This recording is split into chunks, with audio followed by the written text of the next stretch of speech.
வாழ்க வையகம், வாழ்க வையகம், வாழ்க வளமுடன். குரு வாழ்க, குருவே துணை. ஆசான் அருட்தந்தை வேதாத்ரி மகரிஷி அவர்கள் நம்மோடு சூக்குமமாக நிறைந்திருந்து நம்மை என்றென்றும் வழிநடத்துவாராக. உலக சமுதாய சேவா சங்கம், ஸ்கை, நார்வே, டென்மார்க் மனவளக்கலை மன்ற அறக்கட்டளைகள் இணைந்து தினந்தோறும் நடத்துகின்ற இணையவழி வகுப்பிலே இணைந்துள்ள அனைத்து வேதாத்திரிய உறவுகளுக்கும் இனிய காலை மாலை வணக்கங்கள். வாழ்க வளமுடன். அருமையானதொரு துரிய அதீத தவத்தை நமக்கு சிறப்பாக வழி நடத்திய அருள்நிதி நேசமலர் அம்மா அவர்களுக்கும், இந்த வகுப்பை ஒருங்கிணைத்துக் கொண்டிருக்கும் பாகிரதி அம்மா அவர்களுக்கும், நார்வே அறக்கட்டளை சார்ந்த அனைத்து அன்புள்ளங்களுக்கும் நன்றிகளும் வாழ்த்துக்களும். அருமையானதொரு தலைப்பு. இந்த தலைப்பை நல்கிய இறைநிலைக்கும் குருவுக்கும், எங்களை வழிநடத்தி கொண்டிருக்கும் மூத்த பேராசிரியர் பெருமக்களுக்கும் மனமார்ந்த நன்றிகளும் வாழ்த்துக்களும். ஆனந்த வாழ்வு, இதுதான் நமக்காக இன்னைக்கு சிந்தனைக்கு நாம எடுத்துக்கொண்டிருக்கக்கூடிய தலைப்பு. மகிழ்ச்சி, சந்தோஷம், நிறைவு, அமைதி, ஆனந்தம், இது எல்லாம் ஒரே பொருள் போல தொனிக்கக்கூடிய வார்த்தைகள் தான் இல்லையா? இது எல்லாவற்றுக்கும் என்ன பொருள் அப்படின்னா ஒண்ணுதான் சொல்லும். ஆனா வேறுபாடு இருக்கு. மகிழ்ச்சி, நிறைவு, அமைதி, சந்தோஷம், இதையெல்லாம் கடந்த ஒன்றாக ஆனந்தம் இருக்கு. மறைந்த ஜனாதிபதி ஐயா அவர்கள், அப்துல் கலாம், அவரை பற்றி தெரியும். ஒரு மாமனிதர், சிறந்த விஞ்ஞானி, அருமையான மானுடன். அவர்கிட்ட ஒரு சின்ன பையன் ஒரு முறை கேட்கிறான். ஒரு கூட்டத்துல ஒரு மாணவர்களோட பேசிக்கிட்டு இருக்காரு. அப்போ ஒரு 7-8 வயசு இருக்கக்கூடிய ஒரு சிறுவன் எழுந்து கேட்கிறான், ஐயா, நீங்க எவ்வளவோ சாதனைகள் செய்திருக்கீங்க, உங்களோட வாழ்க்கையினுடைய அந்த ஆனந்தமான தருணம் அப்படின்னு நீங்க எதை சொல்லுவீங்க அப்படின்னு கேட்க. அவர் அப்படியே வரிசையா ஆரம்பிக்கிறார். முதல்லயே சொல்றார், தம்பி, நீ ஒரு சிறப்பானவனா வரப்போற, என்ன அருமையான கேள்வி கேட்டிருக்க அப்படின்னு சொல்லிட்டு அவர் பதில் சொல்றார். நான் அந்த ISRO, அந்த ஸ்பேஸ் ஸ்டேஷனோட இணைந்து நிறைய கண்டுபிடிப்புகள் கண்டுபிடிச்சிருக்கோம். ஒரு ராக்கெட் அதை வடிவமைச்சிருக்கோம், நானும் என்னோட நண்பர்கள் எல்லாம் சேர்ந்து. அதுவும் எனக்கு ஒரு ஆனந்தமான தருணம். அதுக்கப்புறம் ஒரு சேட்டிலைட், அதை வடிவமைச்சு அதை வானத்துல கொண்டு போய் பொருத்தி அதற்கான ஒரு விஷயங்கள்ல ஈடுபடுத்தி கொண்டிருக்கிறோம், அதுவும் ஆனந்தம்தான். அதுக்கப்புறம் சொல்றாரு மிசைல்ஸ் அப்படின்னு சொல்றோம் இல்லைங்களா, ஏவுகணைகள். அதுல உலகம் முழுவதும் இருக்கும்போது இந்தியாவிலும் அதற்கான ஒரு துவக்கமாக ஆரம்பிக்கப்பட்டது. அதுலயும் நானும் என் நண்பர்களும் என்னுடைய அந்த லெபார்டரி குழுவினர்களும் சேர்ந்து ஒரு அருமையானதை கண்டுபிடிச்சோம், அதுவும் ஆனந்தம்தான். ஆனா இது எல்லாத்தையும் விட ஆனந்தமான தருணம் எது அப்படின்னு அவர் ஏன் இப்படி வரிசையா குறிப்பிடுறார் அப்படின்னு தோணுச்சு. அடுத்தது ஒன்று சொல்றார். இவர் இந்த மிசைல்ஸ் கண்டுபிடிக்கும் போது அதுல ஒரு ஸ்பெஷல் மெட்டல் ஒண்ணு அவர் கண்டுபிடிக்கிறார். ஃபைபர்ல ஒரு மெட்டல், அந்த மெட்டல் அந்த மிசைல்ல உபயோகப்படுத்தப்படுது, அந்த ஏவுகணையினுடைய உருவத்துல. அந்த கண்டுபிடிக்கப்பட்ட அந்த பொருள், அந்த ஃபைபர், அந்த ஒரு விஷயத்துல என்ன பெருமை, அந்த ஒரு மெட்டல்ல என்ன பெருமை அப்படின்னா ரொம்ப வெயிட்லெஸ், அது வெயிட்டே இல்லாதது. அதை கொண்டு அந்த மிசைல் அவர் தயாரிச்சு உலகத்துக்கு கொடுத்தார்.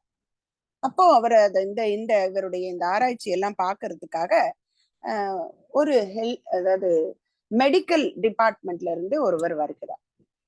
அப்ப அவர் இதை பார்த்த உடனே, சிறப்பு தான்ப்பா, இவருடைய நண்பர், அவர் ரொம்ப அருமையா கண்டுபிடிச்சிருக்க, இல்லைன்னு நான் சொல்லல, ஆனா இந்த மிசைல் என்ன பண்ணும், எங்கேயாவது ஏவி விட்டா அங்கே போய் அவங்களுக்கு ஒரு தாக்கத்தை உண்டு பண்ணும், துன்பத்தை கொடுக்கும். ஆனா நீ கண்டுபிடிச்ச கண்டுபிடிப்பை கொண்டு துன்பத்துக்கே துன்பம் கொடுத்தா எப்படி அப்படின்னு கேக்குறாரு. இவருக்கு புரியல. உடனே இவரை கூட்டிட்டு போய் காமிக்கிறாரு அவரோட ஹாஸ்பிட்டல்ல. ஆர்த்தோ டிபார்ட்மெண்ட் கூட்டிட்டு போறாரு. அங்க எல்லாம் சின்ன சின்ன குழந்தைகள். அவங்களுக்கு எல்லாருக்கும் அந்த போலியோ அப்படின்னு சொல்லக்கூடிய அந்த ஒரு நோய். அதனால அவர்களுடைய நடப்பு நமக்கு தெரியும் இல்லைங்களா? அதுக்கு அவங்களுக்கு கால்கள்ல அந்த காலிபர்ன்னு சொல்லுவாங்க. அந்த ஒரு செயற்கை கால்கள் அந்த மாதிரி பொருத்தப்பட்டு அதுல நடந்துகிட்டு இருக்காங்க. அதனோட வெயிட் என்னன்னு பார்த்தோம்னா கிட்டத்தட்ட 3 கிலோ. அந்த 3 கிலோ வெயிட் அந்த குழந்தைங்க கால்ல மாட்டிக்கிட்டா எவ்வளவு கஷ்டமா இருக்கும். அப்படியே நொந்து போய் அந்த குழந்தைங்க நடந்துகிட்டு இருக்காங்க. அப்ப இவர் சொல்றார், இந்த துன்பத்தை நீ நீக்க கூடாதா அப்படின்னு சொன்ன உடனே அந்த துன்பத்துக்கு துன்பம் கொடுக்கணும்னு இவர் கண்டுபிடிச்சார் இல்லைங்களா? அந்த மெட்டல், அந்த மெல்லிசான ஒரு பொருள், அதை கொண்டு இவங்களுக்கான காலிபரை வடிவமைச்சிருக்கார். அது 3 கிலோ இருந்த அந்த வெயிட்ட 300 கிராமா குறைச்சிருச்சாங்க. அந்த 300 கிராம் அந்த காலிபரை அந்த கால்ல மாட்டிக்கிட்டு அந்த குழந்தைங்க ஓடி ஆடி சந்தோஷமா ஒண்ணு சைக்கிள் ஓட்டுது, ஒண்ணு மேல இருந்து கீழே குதிக்குது, ஒண்ணு வேகமா நடக்குது. இத பார்க்கும்போது சொல்றாரு, இதுதான் எனக்கான ஆனந்தமான தருணம். இப்ப இதுல விளங்கிடுச்சு இல்லைங்களா? ஆனந்தம் என்பதற்கான பொருள் என்ன? இப்ப இந்த மகிழ்ச்சிக்கும் ஆனந்தத்துக்குமான வேறுபாடு. இப்ப நாம இந்த வெளி உலகத்துல பொருட்களோட தொடர்பு கொள்றோம், மனிதர்களோட தொடர்பு கொள்றோம் இல்லைங்களா? அங்க பெறக்கூடிய இன்பம் எதுவா இருந்தாலும் அந்த மகிழ்ச்சி அப்படிங்கிற அந்த வார்த்தைக்கு அடிப்படையில தான் அது நிர்ணயிக்கப்படுகிறது. இப்போ ஒரு குழந்தை இருக்கு, அந்த குழந்தைய ஸ்கூலுக்கு அனுப்புறோம், அங்க போய் அது மெடிக்கல் காலேஜோ இல்ல இன்ஜினியரிங் காலேஜ்லயோ ஒரு பட்டம் பெறுறது, அந்த பட்டம் அந்த கிராஜுவேஷனை பாக்குறது, இதெல்லாம் மகிழ்ச்சி தருது. ஆனா அதை என்ன பண்றாங்க அடுத்தது? அவங்க பெற்ற பிறகு அந்த பெண்ணோ ஆணோ நல்ல பணம் சம்பாதிக்கிறதுக்காக வேலைக்காக போறாங்க. அதனால மகிழ்ச்சியை பெற முடியும் அப்படின்னு உணர்றாங்க. இப்ப அதே போலதான் நம்மளோட வாழ்க்கையில குடும்பம், திருமணம், உறவினர்கள், நண்பர்கள் எல்லார் மூலமாவும் நம்ம மகிழ்ச்சியை தான் எதிர்பார்க்கிறோம். அதே போல இந்த மகிழ்ச்சி என்பது தற்காலிகமான ஒன்று அப்படின்னு சொல்றாங்க. இப்ப தற்காலிகமான ஆசைகள் மகிழ்ச்சிக்காக எப்போதுமே நாம ஏங்கிக்கிட்டு இருக்கோம். அது எல்லாமே வெளி உலகத்தோட தொடர்பு இருக்கு. இப்ப ஒரு புதுசா ஒரு கார் வருதுன்னு வச்சுக்கலாங்க. அவருக்கு ஒரு ஆசை, அந்த புதுசா வந்திருக்கக்கூடிய லேட்டஸ்ட் மாடல் கார் வாங்கணும் அப்படின்னு சொல்லிட்டு அந்த காரை வாங்கிடுறாரு. அதை வச்சு ரொம்ப அருமையா ஆனந்தமா இருக்கிறதா நினைச்சுக்கிட்டு இருக்காரு, மகிழ்ச்சியா இருக்கிறதா. ஆனா ஒரு ஸ்டேஜுக்கு அப்புறம் அத திரும்பி கூட பாக்குறது இல்ல. இது நம்ம வீட்ல கூட நடக்கும் இல்லைங்களா? ஒரு மொபைல் புதுசா வாங்குவோம். இல்ல ஏதோ ஒரு பொருள் புதுசா வாங்கும்போது அது மகிழ்ச்சிய கொடுக்கிறதா நினைப்போம். ஆனா அதை உபயோகப்படுத்தி கொஞ்ச நாள்ல பாத்தீங்கன்னா, அது பாட்டு அந்த இடத்துல இருக்கும். யாருமே கவனிக்க மாட்டோம். அப்போ அந்த மகிழ்ச்சி என்பது சில நாட்கள் மட்டுமே நீடிக்கிறது. அப்போ வெளியே உள்ள பொருட்களால் நமக்கு நிரந்தரமான மகிழ்ச்சிய கொடுக்க முடியாது. இப்ப ரொம்ப சுலபமா பார்த்தோம்னா, இந்த மகிழ்ச்சிக்கும், ஆனந்தத்துக்கும் ஒரு சின்ன வேறுபாடு தான் இருக்கு. இப்ப மகிழ்ச்சி என்பது வெளிய பொருட்களால கிடைக்கக்கூடியது. அது நிரந்தரமானது அல்ல. அது மாறிக்கொண்டே இருக்கக்கூடியது. ஆனந்தம் அப்படிங்கிறது என்ன அப்படின்னு சொன்னா, அது நிரந்தரமாக இருக்கக்கூடியது. அது உள்ளே உள்ள பொருளால் கிடைக்கக்கூடியது. அப்போ அப்துல் கலாமுக்கு ஆனந்தம் கிடைச்சதுங்களே, அது அவர் உருவாக்குன பொருளால அல்ல. அந்த பொருள் அந்த குழந்தைகளுக்கு கொடுத்ததே ஒரு நிறைவ. அந்த குழந்தைங்க நிம்மதியா காலை தூக்கிட்டு நடந்தாங்களே, அது உள்ளே இருந்து அவருக்குள்ள ஒரு நிறைவை கொடுத்தது. அதனால அத அவர் ஆனந்தம் அப்படின்னு குறிப்பிட்டார். அப்போ இது உள்ள ஆனந்தம் என்பது மகிழ்ச்சி அல்ல. அது மாறாக உள்ளே எழக்கூடிய ஒரு பரவசம் அப்படின்னு மகா பெரியவர் சொல்றார். இப்ப எப்ப அந்த பரவசம் கிடைக்கும் அப்படின்னு சொன்னா, அது தியானத்தின் மூலமாகத்தான் கிடைக்கும்.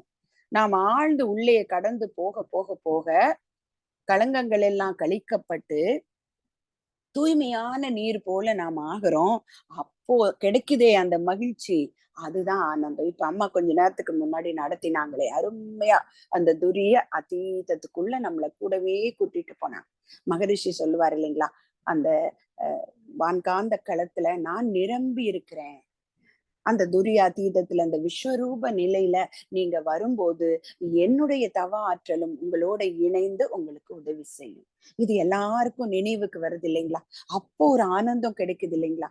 அதுதானே நிரந்தரம். இப்போ ஆரம்ப காலகட்டத்துல நம்மால அந்த நிலைக்கு போக முடியுமான்னு ஏக்கம் இருந்தது. அது என்னாச்சுங்க, ஒரு குருவுடைய தொடர்பால ஆனந்தமாக மாறுச்சு. சரி, அந்த ஆனந்தம் எப்போது நிரந்தரமா?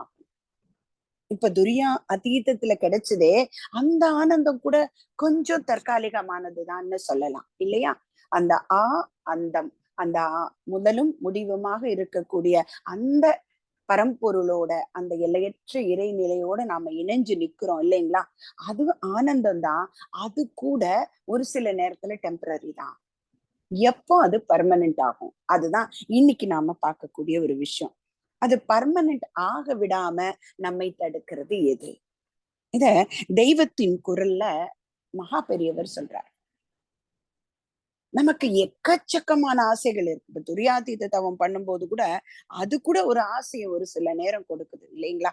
இப்ப மகரிஷி சொல்றாங்களே, அந்த டெல்டா நிலைக்கு நான் போய் நின்னு, நான் என்ன மறந்து அங்க போய் அதுவாக மாறணும் அப்படின்னு நம்மளோட மனம் தேடுச்சுன்னா, அங்க அதுவும் ஒரு ஆசைதான். அப்ப அங்க செயல் எப்படி இருக்கணும்னா, எதிர்பார்ப்பு இல்லாம செய்யறவன் நானு, செயல்ல வரக்கூடிய விளைவு நான். இது இல்லாம நாமே அதுவாகக்கூடிய நிலை. அங்க ஆசையே கிடையாது. நான் இருக்கின்ற வரை அங்க ஆசை இருக்கும். எனக்கு அது அப்படி தெரியணும். அந்த மாரி நான் என்னை மறந்து போகணும். அப்படிங்கிறது தன்னை அறியாமல் என்னைக்காவது ஒரு நாள் நடக்கும். இல்லைங்களா? எல்லாருக்கும் நடந்திருக்கும். ஏதோ ஒரு தருணத்துல எதிர்பார்க்காம நாம நம்மை மறந்து அதுவாக மாறி இருப்போம். அப்ப கூட நாம என்ன நினைச்சிட்டு இருப்போம்? தூங்கி போயிட்டோம் போல இருக்கு. நினைச்சிருப்போம் இல்லைங்களா? அம்மா துரியம் சொன்னது தெரிஞ்சிருக்கும். துவாதசாங்கம் போய் அப்படியே சூரியனுக்கு அப்புறம் பார்த்தா அம்மா வாழ்க வளமுடன் முடிச்சிருப்பாங்க. அது பல பேருக்கு நடந்திருக்கும். ஆனா நாம என்ன நினைச்சுப்போங்க? தூங்கி போயிட்டோம் போல இருக்கு. ஒரு சில நேரம் தூங்கவும் செய்வோம். அதுவும் ஒரு வகையில ஆனந்தத்தை கொடுக்கும். ஆனா இந்த தூங்காமல் தூங்கி சுகம் காண்றோமே, அந்த ஆனந்தம் நாம பெற்றோமான்னு கூட நமக்கு தெரியாது. அங்கதான் நாம அதுவாக மாறி விடுகிறோம். அப்போ இந்த ஆசைகள் இருக்கின்ற வரை நமக்கு இது தலைகளாக இருக்கு அப்படிங்கிறார். இப்போ ஒரு பொருள் நமக்கு வேணும்னு நினைக்கிறோம். அந்த பொருள் நம்மை விட்டு பிரிந்து விடுகிறது. என்னைக்காவது ஒரு நாள் கண்டிப்பா பிரிஞ்சிரும். அது சர்வ நிச்சயம். இல்லைங்களா? சாவின் மூலம் கூட அந்த பிரிவு ஏற்படாமல், அதற்கு முந்தி நாமாகவே ராஜினாமா செய்யணும் அப்படிங்கிறாரு. என்ன அருமையான வார்த்தை பாருங்களேன். இப்ப வாலண்டரி ரிட்டையர்மென்ட் அப்படின்னு சொல்றோம் இல்லைங்களா? நாமாக விருப்ப ஓய்வு எடுக்கிறது. அது கூட ஒரு டிட்டாச்ட் அட்டாச்மெண்ட் தான். அந்த மாதிரி ஆசைகளோட விருப்ப ஓய்வு, அந்த ராஜினாமா பண்ணணும். அப்படி பண்ணிட்டோம்னா, இந்த மகிழ்ச்சிங்கிறதுல இருந்து ஆனந்தம்ங்கிற நிலைக்கு நாம போக முடியும். இது எப்போ நமக்கு சாத்தியம்?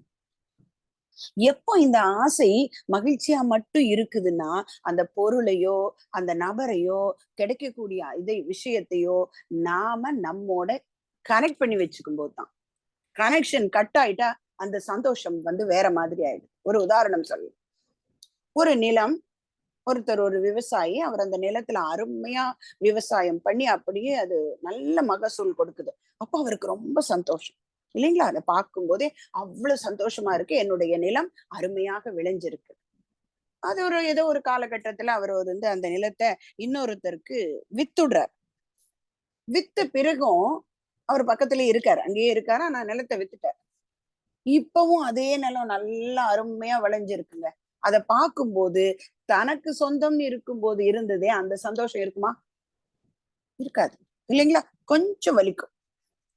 ஐயோ, நாம வச்சிருக்கும் போது இப்படி விளையலையே, அதை விட அதிகமா விளையுதேங்கும் போது அங்கே சந்தோஷத்தினுடைய அளவு குறைஞ்சதுக்கு காரணம் என்ன? அந்த பொருளோட நம்மள இணைச்சு பிடிச்சுக்கிட்டோம். அதை விட்ட உடனே என்ன ஆயிடுச்சுங்க? அது வேற, நான் வேறன்னு இல்லாம அது எனக்கு சொந்தம் இல்லை, அதனால அந்த மகிழ்ச்சி எனக்கு கிடைக்கல. அது இன்னொன்னும் சொல்றாரு அவர். மகா பெரியவரே சொல்றார். ஒரு உதாரணம் சொல்றாரு. அவர்கிட்ட நிறைய பேர் இந்த பிரமை பிடிச்சவங்களை கூட்டிட்டு வருவாங்களாம். அந்த மகான் இல்லையா? அவர் ஏதோ ஒரு வாழ்த்தி அவர் சரி பண்ணுவார் அப்படின்னு. அப்போ இது எல்லாருமே வருத்தத்தோட தானே வருவாங்க. நீங்க யோசிச்சு பாருங்களேன். அந்த மாதிரி நம்ம வீட்டுல ஒரு குழந்தையோ ஒரு பெரியவருக்கோ இந்த மாதிரி சித்த பிரம்மம் பிடிச்சிருச்சுன்னா எங்கேயாவது யாருக்காவது சந்தோஷம் இருக்குமா? இருக்காது. வருத்தத்தோட வருவாங்க. ஆனா அப்படி இருக்கிற பட்சத்துல ஒருத்தர் வரார். அவருக்கு எப்படின்னா, அவருடைய முதல் மனைவியின் மூலமாக பிறந்த குழந்தை. அப்புறம் 2வது மனைவி ஒருத்தர் வராங்க. அதற்கு அப்புறம் அவரோட வாழ்க்கை திசை மாறி போகுது. அந்த முதல் குழந்தையின் மேல இவருக்கான பாசம் குறைஞ்சு போயிடுது. அப்ப என்ன நடக்குது அப்படின்னு சொன்னா, அந்த வெறுப்பின் மூலமாக அந்த குழந்தைக்கு உடம்பு சரியில்ல, கூட்டிட்டு வந்துட்டு என்ன சொல்றாரு, என்னுடைய மூத்த தாரத்தினுடைய குழந்தை என்னுடைய இளைய தாரத்துக்கு மேல பில்லி சூனியம் வச்சா அதை அவனை திருப்பி அடிச்சுடுத்து அப்படின்னு சொல்லி மகாபெரியவர்கிட்ட சொல்றாரு. அப்ப இங்க அவர் தன்னுடைய அந்த மூத்த தாரத்து குழந்தை மேல எனக்கு ஆனது அல்ல அப்படின்னு தள்ளி வச்சுட்டு அந்த 2வது மனைவிய தனக்குரியவள்னு ஏத்துக்கிட்டதுனால இவ்வளவு பெரிய வருத்தம் அவருக்கு வருத்தமாவே தெரியல. அந்த குழந்தை சித்தப்பிரம பிடிச்சதுக்கு என்ன காரணம் சொல்றாருங்க அவரு, அவன் எனக்கு என்னமோ செஞ்சான் என்னோட மனைவிக்கு, அத அவனுக்கு திருப்பி அடிச்சிடுச்சு அப்படிங்கிற. அப்ப இந்த இடத்தில் என்ன ஆயிடுதுங்க, அவர் தமக்கான உரியவங்கள் அப்படின்னு நம்முடையவள் என்ற சம்பந்தம் போய்விட்டது. அவருடைய மனைவி கிட்ட மட்டும் நம்முடையவள் என்ற சம்பந்தம் இருக்கிறது. இப்போ இங்கே ஆனந்தம் அப்படிங்கிறது எப்ப வரும்னா, எதிலையும் சம்பந்தப்படாம அந்த பூரண ஞானமாக இருக்கக்கூடிய நான். இப்போ பாவக்காய் இருக்குங்க, அது கசக்கும், அதோட இயல்பு அப்படிதான் இல்லையா? இப்ப பாவக்காய் கூட்டு பண்ணும்போது கடைசியா என்ன பண்ணுவாங்கங்க, கொஞ்சோண்டு வெல்லத்தை உடைச்சு அதுக்குள்ள போடுவாங்க. அந்த வெல்லத்துக்குரிய தன்மை என்னங்க, இனிப்பு. அந்த வெல்லம் தித்திக்கும். அப்ப அது பாவக்காயில போடும்போது அந்த வெல்லத்தினுடைய சிறிய தித்திப்பு அந்த கசப்புல சேர்ந்து அதனுடைய தன்மையை குறைக்குது. அப்போ இந்த வெல்லத்தோட சம்பந்தமே இப்படி தித்திப்பு கொடுத்தா அசல் வெல்லம் தித்திப்பு மட்டும்தான் இருக்கும். அப்ப அப்படித்தான் இப்ப நாம எப்படி இருக்கிறோம் அப்படின்னு சொன்னோம்னா, ஒரு பானை வச்சுக்கோங்களேன், அந்த பானைக்குள்ள ஒரு விளக்கு எரிகிறது. அந்த பானையில ஓட்டை ஓட்டையா போட்டிருக்கு. அப்போ ஒவ்வொரு ஓட்டை வழியா அந்த கிரணம் வெளியே வரும் இல்லைங்களா? அது போலதான் நாம இருக்கோம் அப்படின்னு சொல்றார். இது எப்படி அப்படின்னா, இப்போ புலன்கள் 5 புலன்களுடைய குறைபாடு இருக்கிறவங்க இருக்காங்க, நம்ம பார்த்திருக்கோம் இல்லைங்களா? இப்ப பார்வை இல்லாதவர்கள், பார்க்க முடியாதவர்கள் இருக்காங்க, அவங்களுக்கு ஏதோ ஒரு குறைபாடு. ஆனா அவங்களுடைய அறிவு எப்படி இருக்கும் அப்படின்னு சொல்லி பார்த்தோம்னா, மற்ற புலன்களுடைய தன்மை ரொம்ப ரொம்ப அதிகமாக இருக்கும் அவங்களுக்கு. இந்த கண்கள் வைக்க வேண்டிய அந்த ஒரு ஆற்றலை இறைநிலை எப்படி கொடுத்திருக்கோம், மற்ற புலன்கள் மேல அபரிமிதமான ஒரு ஆற்றலை கொடுத்திருக்கோம். ஒரு வாய்ஸ வச்சு அவங்க கண்டுபிடிச்சிருவாங்க. எங்களுடைய உறவுகள்ல ஒரு பெண் குழந்தை அந்த மாதிரி பார்வை அவங்களுக்கு இறைநிலை கொடுக்கல. அவங்க நம்ம வீட்டுக்கு வந்தாங்க ஒரு முறை, முதல்ல நம்ம வீட்டுக்கு வராங்க. அப்ப வந்த உடனே அவங்க சொன்னது என்னன்னா, என்னை ஒவ்வொரு ரூமுக்கும் கூட்டிட்டு போங்கக்கா. எப்படி, நான் இங்க நம்ம வீட்டுக்கு வந்த உடனே அவங்க என்ன சொல்றாங்க, என்னை ஒவ்வொரு அறையும் எங்கே இருக்கு என்பதை என்னை அறிமுகப்படுத்துங்கள். அவங்க ஸ்டிக் எல்லாம் வச்சுக்க மாட்டாங்க, கைகளை பிடிச்சுக்கிட்டு என்னை கூட்டிட்டு போக சொன்னாங்க. அவங்க மனதுக்குள்ள கணக்கு போட்டுக்கிறாங்க. அதற்கப்புறம் அந்த குழந்தை பாத்ரூம் போறது எங்கன்னு கேட்கவே இல்லை. ஏன்னா அவங்க ஸ்டெப் கணக்கு போட்டுக்கிட்டாங்க. இந்த வீட்டை அப்படியே உள்ளுக்குள்ள வாங்கிக்கிட்டாங்க. இது ஒரு பக்கம். இது இந்த புலன் எப்படிங்க, அவங்களோட அறிவு அவ்வளவு அபரிமிதமா வேலை செய்யும். அப்போ என்னுடைய தோழி ஒருத்தர் எனக்கு வீட்டுக்கு வராங்க, அவங்க பேசுறாங்க, அவங்களை அறிமுகப்படுத்துகிறோம். அவங்க இன்னார் அப்படின்னு சொல்லி அறிமுகப்படுத்தும் போது அவங்களும் பேசுறாங்க. இந்த குரலை இந்த பெண் நல்ல ஆழமா வாங்கிக்கிறாங்க. அதற்கப்புறம் கிட்டத்தட்ட 6 மாசம் பொறுத்து அவங்க திரும்பியும் சென்னைக்கு வந்த போது அதே பெண்மணி வந்த உடனே அவங்க பேச ஆரம்பிச்ச உடனே இவங்க ஐடென்டிஃபை பண்ணாங்க. அதை விட என்னன்னா, அவங்கள பற்றின ஒரு கேள்வி கேட்டாங்க. நீங்க ஆஸ்திரேலியா போறதா அன்னைக்கு சொன்னீங்களே, நீங்க போயிட்டு வந்துட்டீங்களா? அப்ப எவ்வளவு பெரிய இறைநிலையினுடைய ஒரு தன்மை பாருங்களேன். அந்த ஒரு புலனினுடைய தன்மை குறைந்த போது அவருக்கு எங்க கொண்டு போய் ஆனந்தத்தை வச்சாங்க, மற்ற எல்லா புலன்களையும். இப்ப நம்ம கிட்ட வரலாங்க. இப்ப நம்ம சொன்னோமே, ஒரு பானை, அந்த பானையில ஓட்டை போட்டிருக்கு அப்படின்னு, அந்த ஆனந்தத்தை அனுபவிக்க விடாம தடையா இருக்கக்கூடியது 5 ஓட்டை இருக்கு. அந்த 5 ஓட்டையும் அடைச்சிட்டோம்னு வச்சுக்கோங்களேன், அதை விட முக்கியம் அந்த பானையவே உடைச்சுட்டா நல்லதுங்கிறாரு மகாபெரியவர். அந்த பானையில ஓட்டை இருக்கின்ற வரை அந்த ஓட்டை வழியாகத்தான் வெளிச்சம் தெரியும். அது 5 இடமோ 6 இடத்துலயோ தான் தெரியும்.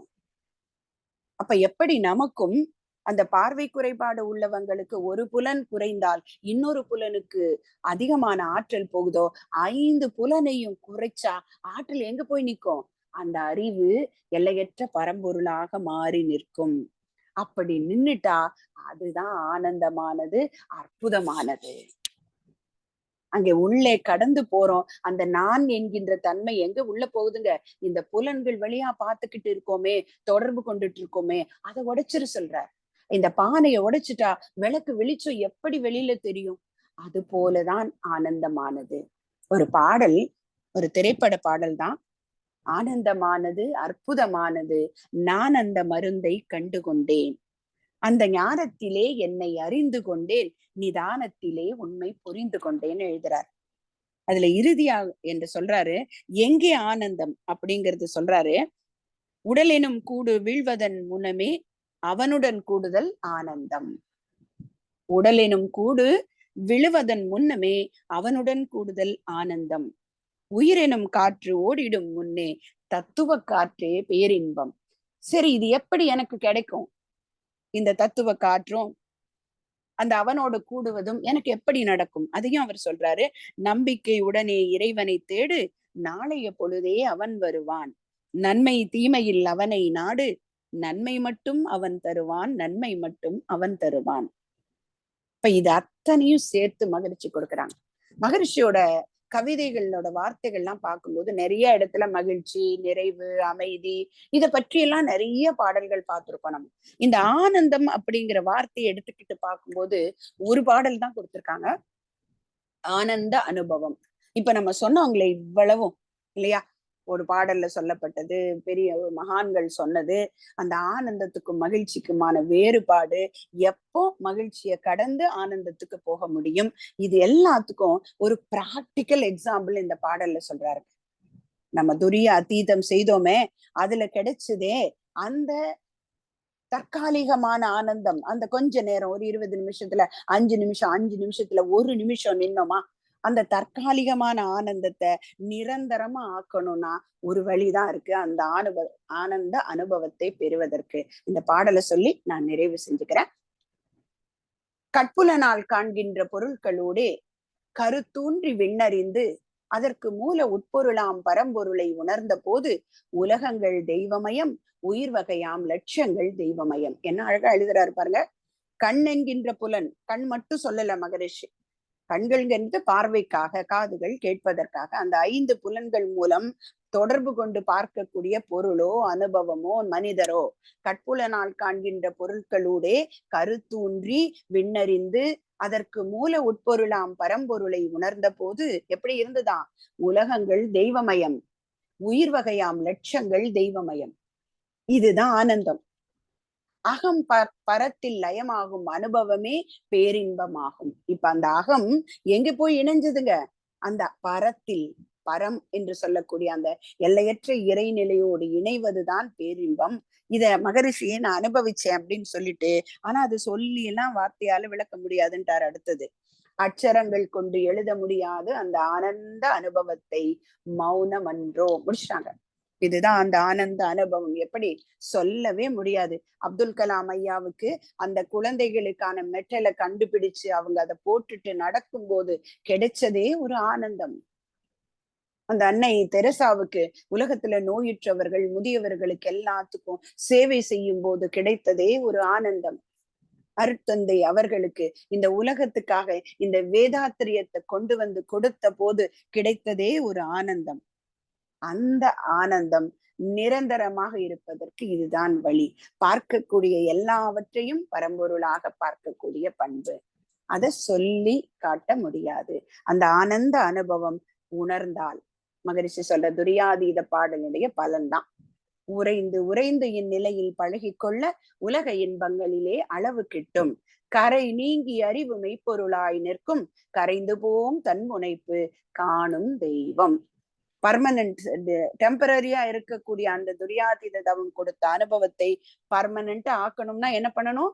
கரைந்து போகட்டும் தன்முனைப்பு காணும் தெய்வம்.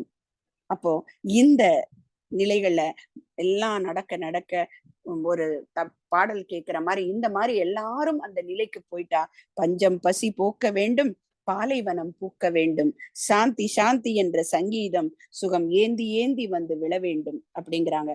கடைசியில என்ன சொல்றாங்க? யுத்தம் இல்லாத பூமி ஒரு சத்தம் இல்லாமல் வேண்டும். தேசத்தின் எல்லை கோடுகள் அவை தீரட்டும், தெய்வங்கள் இந்த மண்ணில் வந்து வாழட்டும் அப்படின்னு வைரமுத்து எழுதின கவிதைக்கான ஒரு நனவு நினைவாகிறதுக்கான ஒரு நிஜமாவதற்கான ஒரு பயிற்சி தான் மகரிஷி கொடுத்திருக்கக்கூடிய ஆனந்தத்துக்கான அனுபவம். அந்த அனுபவத்தை தற்காலிகமாக இல்லாமல் நிரந்தரமாய் பெறுவோம், மகிழ்வித்து மகிழ்வோம் என்று கூறி வாய்ப்புக்கு நன்றி பாராட்டி அமைகிறேன். நன்றி. வாழ்க வளமுடன்.